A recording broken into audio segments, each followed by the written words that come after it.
Everyone जय जगन्नाथ सांग माने मु मनीषा आपण मानकु स्वागत करूची सनीसा लाइफस्टाइल को। एबे तो ठंडा पड़ी गलानी, चलंतु ए ठंडा ठंडा पागु को मीठा मक्कार क्रिस्पी कॉर्न टिके खाई दबा। बहुत तो बढ़िया लागिबो ठंडा ठंडा पागु को चाह सहित क्रिस्पी कॉर्न ला मजा उठेइबा। चलंतु ताहले एबे आमे क्रिस्पी कॉर्न बनेइबा स्टार्ट करिबा। देखंतु मु एठी मीठा मक्का नेइची, गोटे नॉर्मल मक्का आसे आ गोटे मीठा मक्का आसे। एटा मु मीठा मक्का नेइची। देखंतु दाना गुड़िक मध्य बड़ बड़ अछि।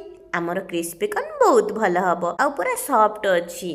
देखंतु मु आकु भल भाबे छड़े नेइची, ता चुप्पा आ पारु मध्य छड़े नेइची। एठी मु छड़े सारिबा परे मक्काटी को तार एठी दाना दाना गुटे लाइन मु काढी देइची। भल भाबे काढी सारिबा परे आउ एम्ति आराम से बाहरी जिवो। एमिति आपण माने केबे मक्का ट्राई करिसंती छड़ेइबा? नहले तो मक्का एम्ति छड़ेइले गुटे गुटे बहुत समय लागि जिवो। सेथि पई गुटे कि दुई लाइन आपण माने टिके छड़ेइ देबे भल भाबे। तापर एम्ति हाथ रे प्रेस कले सब मक्का गुडीको बाहरी जिवो। देखंतु एठी मोर सब मक्का गुडीको मु एमिति छड़े नहीं सारी आवश्यक अनुसार से मु पानी दे देइछि। पानी दे ताको भल भाबे एठी धोई नेइछि। एठी मु गैस रे करेई बसैछि, सेथिरे किछि पानी दे देइछि। गुटे मक्का को मु एठी 3 बाउल पानी देइछि। गुटे बाउल जदी मक्का नेइछि सेठी 3 गुणा मु पानी देइछि। मक्का गुडीको देई टिके लूण देबा। लूण दे सारिबा परे घुड़ेइकी मु एठी ताकू 15 ରୁ 20 मिनिट पर्यंत भल भाबे सिझिबाकू छाड़ी देइछि। मक्का गुडीक हमर भल भाबे सिझि सारिछि। आमे एबे ताकू भल भाबे छांकी नबा गुटे छांकोणी सहायता रे। देखंतु मु एठी सब मक्का गुडीक भल भाबे छांकी सारिबा परे गोटे बाउल को काढी नेइछि। काढी नेबा परे किछि समय पई मु ताकू ठंडा करिबाकू छाड़ी देइछि। मक्का गुड़िक भल भाबे ठंडा है सारिबा परे सेथिरे देखंतु मु एठी ब्लैक पेपर पकेइछि। गुलु मरीचर गुंड दे देइछि हाफ चामच आ सेथिरे किछि लूण देइछि। अल्प लूण देइछि। देई भल भाबे याको मिसेई नउछि जेमिति कि मक्का गुड़िक लूण आ गुलु मरीच सहित मेरिनेट हेकी किछि समय पई के हमें छाडी दबा। 5 मिनिट खंडे छाडी दबा। तापरे सेथिरे मु गोटे चामच मैदा गुंड दे देइछि। मैदा देई सारिबा परे ताको भल भाबे एम्ति गोळेई नेबे जेमिति कि हमर मक्का ऊपर गोटे कोटिंग भली रही जीवो। किछि समय पई कि मु ताको भल भाबे गोळेई सारिबा परे सेठी मु देखंतो गोटे बड़ चामच रे मु एठी कॉर्नफ्लावर नेइछि। कॉर्नफ्लावर को भल भाबे एम्ति मु गोळेई नउछि। चकटेबेनी बस गोळेइबे जेमति कि हल्का हाथ रे गोळेइबे, जमरु भी टाण करके गोळेइबेनी। एठी मु अल्प टिके पानी नै छेंची देइछि ता ऊपर, जहा द्वारा आमे जो आउ गोटे बेच कॉर्नफ्लावर दबा सेटा मध्य भल भाबे कोटिंग हे जो। सेथि पई कि मु पानी व्यवहार करछि। चलंतो आउ हाफ चामच कॉर्नफ्लावर दे दबा, जहा द्वारा कि हमर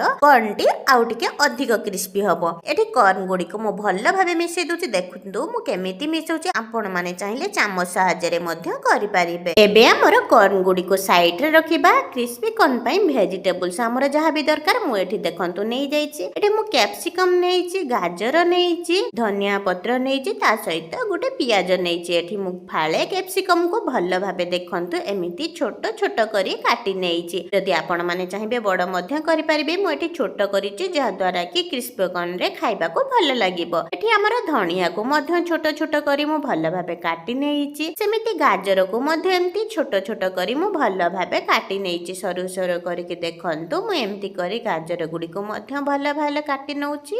आपण माने जते बेले काटुचंती लक्ष्य देई काटिबे, नहले हातर मध्य बाजी देई पारे। आपण माने चाहिले अधिक परिबा मध्य नेई पारिबे। एठी मु मोर कॉर्न हिसाब रे मु परिबा गुडी को नेइछि। पियाज को मध्य मु छोट छोट करी भल भाबे काटी नेइछि। देखंतु हमर एबे वेजिटेबल्स गुडी को काटी हेई गला, रेडी हेई गला क्रिस्पी कॉर्न पई। एबे हमें करेई रे तेल दे दबा। तेलटी गरम हेई आसलानी। एई समय रे कॉर्न गुडी को आमे पकेई दबा जेमति कि गुंड गुडी को पडिबनी, खाली कॉर्न गुडी को जेमति पडिबो। आपण माने चाहिले छंका सहायता रे मध्य पाउडर गुडी को तळे रही जिवो आ कॉर्न गुडी को ऊपर रही जिवो। सेमितिका छंका सहायता रे नै आपण देई देबे, जहा द्वारा कि हमर कॉर्न गुडीक खाली पड़िबो आ गुंड गुडीक जमारू भी पड़िबो नै। जेमति कि कॉर्नफ्लावर हो कि मैदार गुंड जम्बामी तेलो को आसीबोनी। देखंतु हमर सब मक्का गुडीक मु देई सारिबा परे एमिति बारंबार डंगौछि आ मक्का गुडीक देखंतु पूरा गुटी गुटी हेई फुली ऊपर को मध्य उठी आछि। एबे हमर मक्का गुडीक हेई सारछि। केते बेले मक्काटी हेई सारिछि बुली आपण जानिबे जेते बेले गोल्डन ब्राउन कलर जस्ट टिके आसी जिवो आ क्रिस्पी लागिबो, पूरा कुडकुडिया हेई जिवो। सेते बेले आपण माने बाहर करि आनिबे। देखंतु ମୁଁ ଏଥିରେ ଥିବା ଏକ୍ସଟ୍ରା ଅଏଲ କୁ ଏମିତି ହଲେଇ ଛାଙ୍କି ନଉଛି, ଯାହା ଦ୍ୱାରା କି ଆମର ଏକ୍ସଟ୍ରା ଅଏଲ ଗୁଡିକ ବାହାରି ଆସିବ ଆଉ ମକା ଗୁଡିକ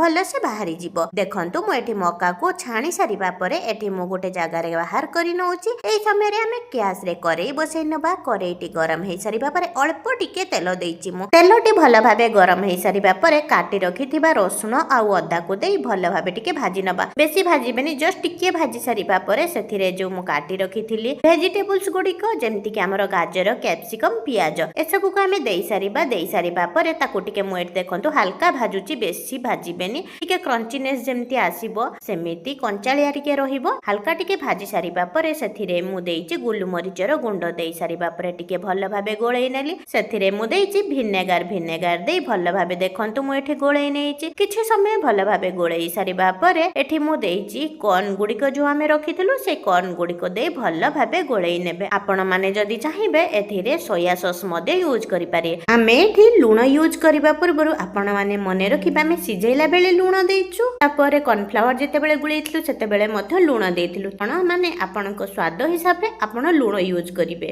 ସେଥିରେ ଆମେ ଅଳ୍ପ ଟିକେ ଲୁଣ ଦେଇଦବା। ଲୁଣ ଦେଇ ଭଲ ଭାବେ ଏସବୁକୁ ଗୋଳେଇ ନବା କିଛି ସମୟ ପାଇଁ କି। କିଛି ସମୟ ଭଲ ଭାବେ ଗୋଳେଇ ସାରିବା ପରେ ସେଥିରେ ଆମେ ଧନିଆ ପତ୍ର ଦେଇଦବା। ଧନିଆ ପତ୍ର ଦେଇ ସାରିବା ପରେ ଏବେ ଆମର ରେଡି ହେଇଗଲା କ୍ରିସ୍ପି କର୍ନ। ଏବେ ଆମେ ଗୋଟେ ପ୍ଲେଟ କୁ ବାହାର କରିନବା ଆଉ ଗରମା ଗରମ କ୍ରିସ୍ପି କର୍ନ ସହିତ ଚାହାର ମଜା ଉଠେଇବା। ଭିଡିଓଟି ଶେଷ ପର୍ଯ୍ୟନ୍ତ ଦେଖିଥିବାରୁ ଆପଣ ମାନଙ୍କୁ ଧନ୍ୟବାଦ। ଯଦି ମୋର ଭିଡିଓଟି ଭଲ ଲାଗିଥାଏ ଆପଣ ମାନଙ୍କୁ ତାହେଲେ ଲାଇକ୍, ସେୟାର, କମେଣ୍ଟ ଓ ସବସ୍କ୍ରାଇବ କରିବେ। ଫେସବୁକ ପେଜ ରେ ଦେଖୁଥିଲେ ପେଜ କୁ ଫଲୋ କରିନେବେ।